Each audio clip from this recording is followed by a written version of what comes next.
નમસ્કાર,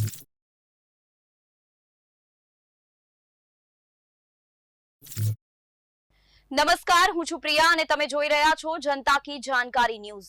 નજર કરીએ આજના સમાચાર ઉપર। પાલનપુર હનુમાન ટેકરી નજીક કાર ચાલકે 3 લોકોને અડફેટે લેતા મહિલાનું થયું મોત। પાલનપુર આબુ હાઈવે પર અકસ્માતની ઘટના બની।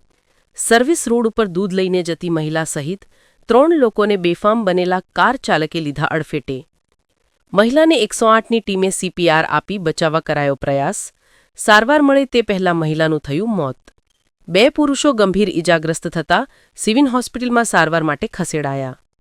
હનુમાન ટેકરી વિસ્તાર બ્લેક સ્પોટ સાબિત થયો। અત્યાર સુધીમાં અકસ્માતમાં 5 લોકો મોતને ભેટ્યા। એરોમા સર્કલથી હનુમાન ટેકરી સુધીનો માર્ગ અકસ્માત ઝોન સાબિત થતા લોકોએ બાયપાસનું કામ ઝડપી કરવા કરી માંગ। રિપોર્ટ ભરત ઠક્કર, ડીસા, બનાસકાંઠા।